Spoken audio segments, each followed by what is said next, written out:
कई बार होता क्या है कि हमारे अंदर बहुत से अच्छे गुण होते हैं, लेकिन हम तभी भी कभी न कभी ऐसा कोई न कोई कार्य कर बैठते हैं कि ईश्वर उसका परिणाम हमें ज़रूर दिखाते हैं। एक थे राजा सूर्यसेन। वह बहुत बड़े दानी थे।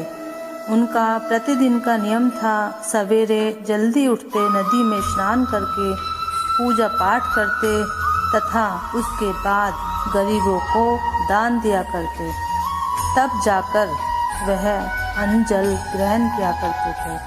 उनकी दयालुता की भावना देखकर उनके आस पड़ोस के शत्रु राजा भी मन ही मन कहीं न कहीं उनकी प्रशंसा किया करते और वे राजा से बहुत ज़्यादा प्रभावित थे।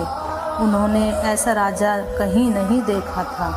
राजा सूर्यसेन के राज्य में प्रतिदिन सैकड़ों की संख्या में भिक्षुक आते थे। उन भिक्षुकों में 2 व्यक्ति ऐसे भी थे जो बेहद ईमानदार थे। उनका नाम रोहन व सोहन था।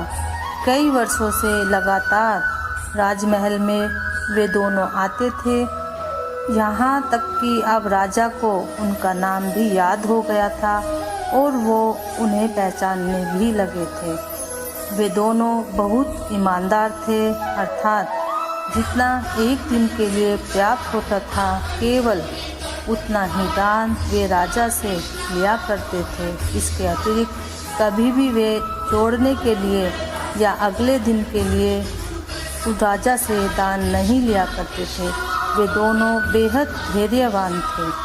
कई बार राजा ने उनको अधिक दान देने का प्रयास भी किया, किंतु वे दोनों सिर्फ उतना ही दान स्वीकारते जिससे उनको 2 वक्त का खाना मिल जाए। दोनों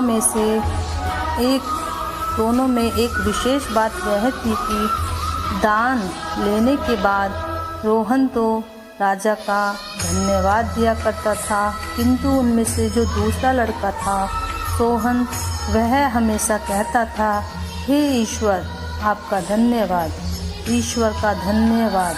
वह कभी भी राजा की न तो प्रशंसा किया करता था और न ही राजा को धन्यवाद दिया करता था। राजा बेहद दयालु और कृपालु था, लेकिन फिर भी राजा को लगता कि दान तो मैं देता हूँ और सोहन कभी भी मुझे धन्यवाद नहीं करता। इसके बदले में वह हमेशा ईश्वर को धन्यवाद दिया करता है। वह ना तो मेरे सामने झुकता है और ना ही मुझे धन्यवाद देता। यहाँ पर राजा का अहंकार जाग जाता है। मित्रों, किस तरह से ईश्वर ने सूर्यसेन का घमंड चूर किया और अपने भक्त का साथ दिया, यह जानने के लिए इस कहानी का भाग 2 सुने जो जल्द ही आएगा। राधे राधे।